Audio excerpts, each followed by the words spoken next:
My husband is cheating on me with our best friend. November 27. I recently found out that my husband, 42, is cheating on me with our married best friend, 32F. She is the godmother to our 4 children. They don't know that I know, but I caught them making out at the end of our driveway when he was seeing her off after dinner with our family. We live on a small acreage, and the driveway is a long way off from the main house. She had forgotten some crockery at the house, and I decided to walk it over because for some reason the two of them always took a while to say goodbye. Now I know why. That's when I saw them lit by her car's headlights. Making out in the front seat with our best friend straddling my husband. In shock, I didn't know whether to throw her Pyrex at the car or just walk away. I decided the latter and was too shocked to cry or be angry. When my husband got back, I had to pretend like everything was normal. I know that it's stupid, but I couldn't sleep that night and decided to go through his phone. She was obviously under a pseudonym, but I found a handful of their messages dating 2 or 3 years. Her husband doesn't know he's currently posted overseas a diplomat. I'm sick with rage and betrayal. I'm lost and have no idea what steps to take next. Update. Whoa, didn't expect this much support. It's really overwhelming. Just to clarify a few things. This is a private account I created just for this post, away from my usual account because I was scared it would be traced back to me. I want to remain anonymous as much as I can. I don't live in the US, but in Australia.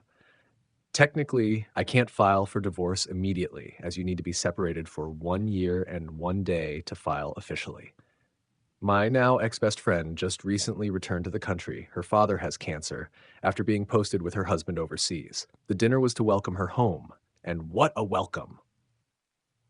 There's some comments here about the headlights illuminating them. Sorry, I meant overhead lights. As to what I'm going to do now, a part of me just wants to confront my husband, see what lame excuse he has. But I need to get away from him. This level of betrayal physically hurts.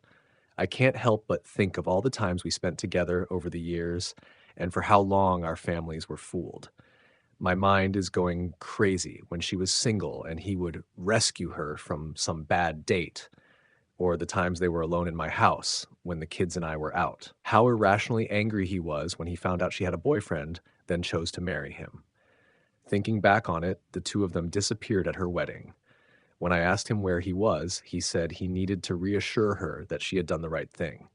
I feel so sick thinking of these things. Update. Thank you everyone for your concern and advice. As of tomorrow, my husband is out of town. I've tried really hard to act normal around my now ex-best friend, but it's proving difficult, and I feel sick. I have been telling both of them that I've caught some terrible bug and just not feeling myself.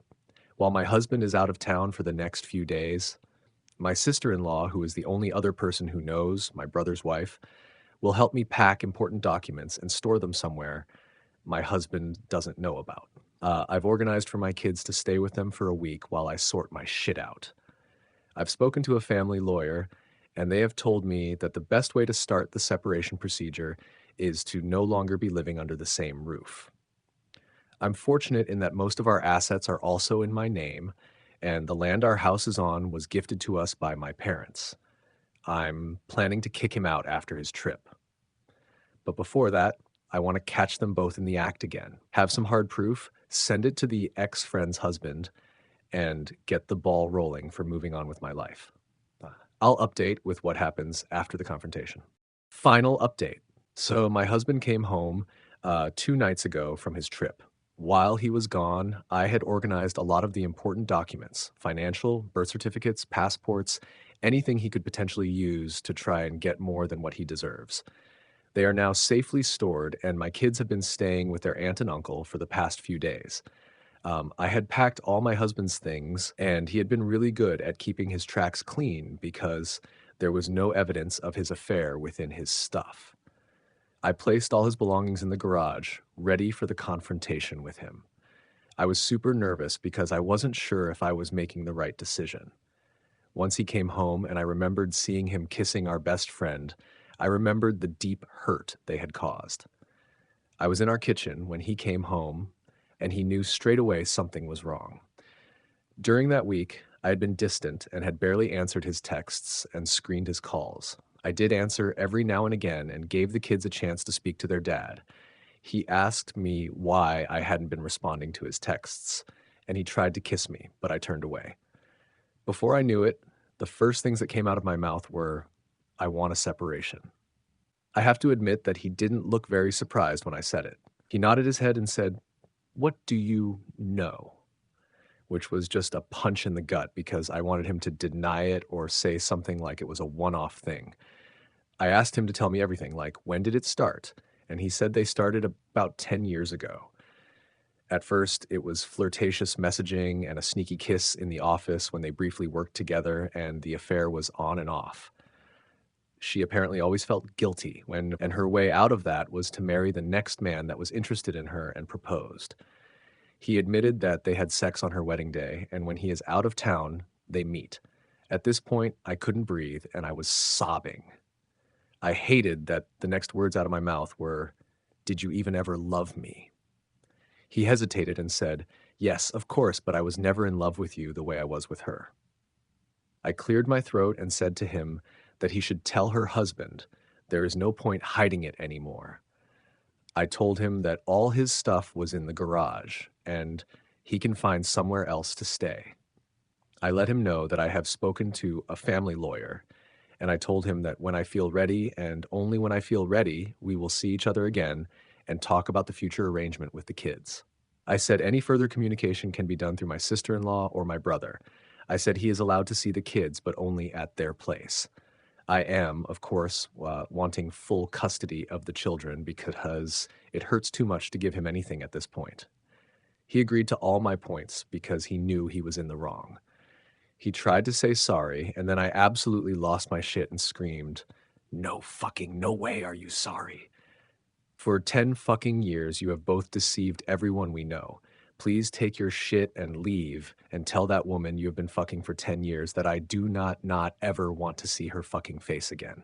Certainly not my shining moment, but also a culmination of all the hurt and anger over the last few weeks that they have caused. I have no intention of talking to my ex-best friend or really to my soon-to-be ex-husband until I have had the time to grieve. So thank you, community, for the encouragement and advice. Hope I can heal and move on from this. Update, November 14th, 1 year on. Thank you, everyone who's been messaging over the last year to see how I'm going and asking for an update. Scroll below for the full story. It's been a crazy, painful year, but our divorce has been finalized and I'm free. My ex-husband and my ex-best friend, as no surprise, are now in an actual relationship after the ex-best friend's husband found out about the affair. He divorced her, and since then we have met up for coffee to check in on each other and our mental health. He's been great, sending encouraging messages, and he lives overseas, and from his Facebook updates has started dating again, so I'm very happy for him. The legal and custody battles had been fairly stressful, but the ex-husband agreed to all my terms. The custody of the children was the only thing he really fought for. I have custody of the kids, and he sees them on the weekends. The kids, including myself, have all been going to therapy separately. My ex-husband wants to see them more, and during school breaks, the kids have the choice to stay with him or me.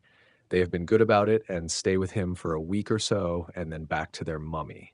Apart from necessary conversation, I steer away from my ex-husband and the ex-best friend. It still hurts so much, and I understand that it will take some time to heal. But I am letting go because I don't want them to have that level of influence over my life. I decided to sell the property we were living in and move closer to family and friends because, as you know, it takes a village. And I have been extremely grateful for the support I have received over the last year. I'm tearing up just as I'm writing this, knowing that I couldn't go through all of this without my loved ones. And for myself, I am happy overall, still a work in progress, but grateful for life. The kids and I have been enjoying life, and when we have the time and the money, try to take little trips here and there so the traumatic events of the divorce don't linger and can be replaced by good memories. Memories where they spent road trips and adventures with their mom.